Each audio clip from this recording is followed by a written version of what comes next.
Hello everyone, আশা করি সবাই ভালো আছেন। আজকে আপনাদের দেখাবো কিভাবে কম খরচে এবং ফেলে দেওয়া জিনিসপত্র দিয়ে চমৎকার একটি ছাদ বাগান করা যায়। চলুন আমার ছাদ বাগানের গাছগুলোর সাথে আপনাদের পরিচয় করিয়ে দিই।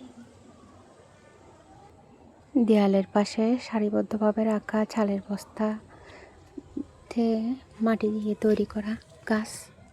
এই ছোট ছোট চারাগুলো এগুলো হচ্ছে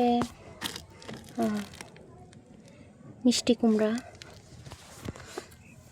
আর এগুলো মিষ্টি কুমড়া, এগুলোও খোদো,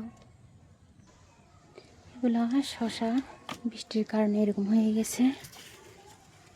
এখান থেকে তুলে অবশ্য টবে লাগাবো।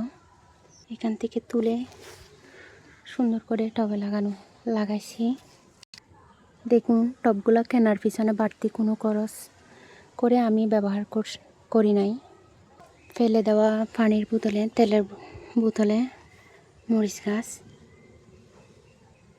প্লাস্টিকের ক্যারেটে করলা গাছ লাগাইছি। যেগুলো উপরে একদম মাচা বানিয়ে দিয়েছি, ওগুলো তো উঠছে। প্লাস্টিকের ড্রাম কেটে শিম গাছ লাগাইছি, বরবটি। মাঝখানে বাঁশের কুটি দিয়ে একদম দাঁড় করাই দিয়েছি যেন বৃষ্টিতে হেলে না যায়। এদিকে লাগাইছি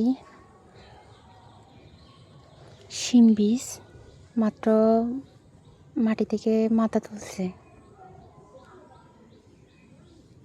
শুধু শাকসবজি না, প্লাস্টিকের বালতিতে আম গাছ, একটা আমও ধরছে, পিচ্ছি। ফলের ক্যারেটে পুঁই শাক, কি সুন্দর সবুজ, দেখলে মনটাই ভরে যায়।